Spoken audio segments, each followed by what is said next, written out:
Hello, this is Laptop Media, and today, we will show you how to open the Acer Nitro 5 AN515 and what's inside of it.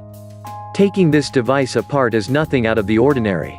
Undo all 11 Phillips head screws, and then pry the bottom panel with a plastic tool, starting from the front corners. Please remember, it would be of great help to us if you just hit the like button and subscribe to our channel. That would motivate us to make even more and better videos for you. After you get inside, you'll see a cooling solution that comprises 3 heat pipes, one of which is common for the CPU and the GPU, and a total of 4 heat spreaders. Additionally, there are heat sinks on top of the graphics memory and the VRMs, which is a nice touch.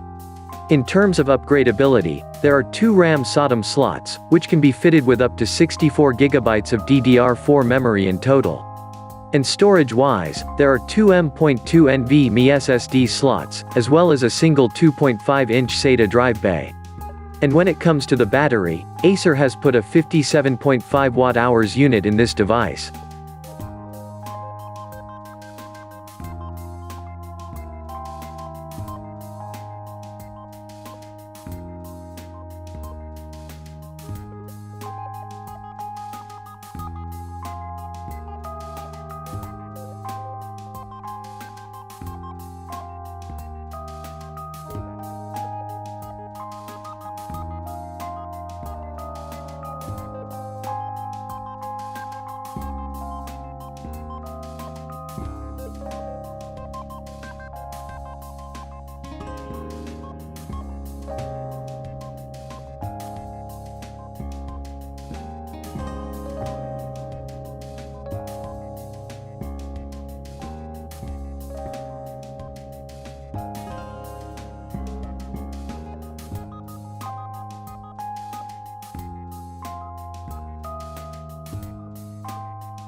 If you'd like to see more disassembly videos of the latest notebooks, we would highly appreciate if you hit the like button and subscribe to the channel.